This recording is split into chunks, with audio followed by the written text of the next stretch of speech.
Donc bonjour à tous, nous allons vous présenter notre projet de data mining.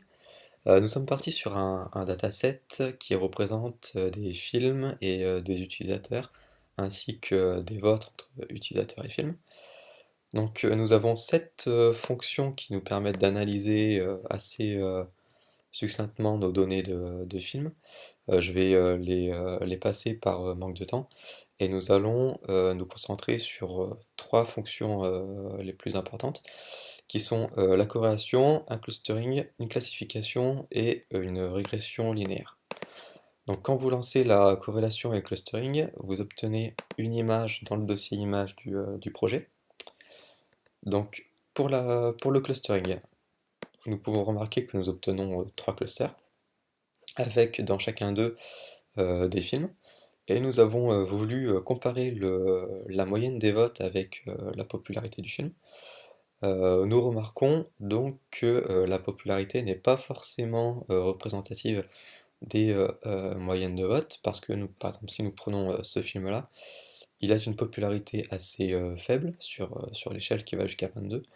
Par contre, il a une moyenne de vote assez raisonnable qui est de 5. Et si nous prenons ce film-là, qui a une popularité assez élevée, il a une moyenne de vote de 6.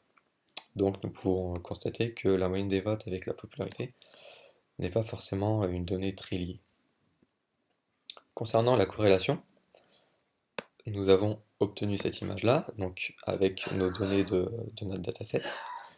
Sur notre droite, nous avons une échelle, donc 0 c'est une donnée non liée avec une autre, 1 c'est une donnée très liée avec la deuxième.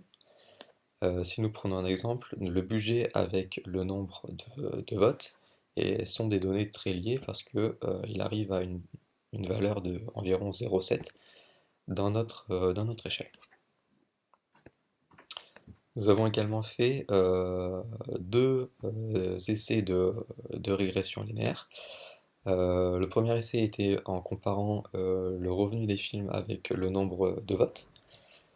Nous pouvons voir que nous obtenons une courbe assez linéaire et croissante, ce qui veut dire que la colonne revenu avec le nombre de votes est une donnée liée, sont des données liées. A contrario, si nous comparons la popularité avec le nombre de votes, nous obtenons une courbe assez écrasée, ce qui veut dire que ces deux données ne sont pas liées. Concernant la dernière fonction, qui est une fonction de classification, quand vous lancez la fonction, vous obtenez un fichier dt.dot avec ces données-là. Nous avons trouvé un éditeur en ligne qui permet de nous générer l'arbre de décision. Donc, dans cette classification, nous comparons le budget et la popularité. Et grâce à ces deux données et à cet arbre de décision, nous pouvons donc classer nos films en fonction de ces deux données.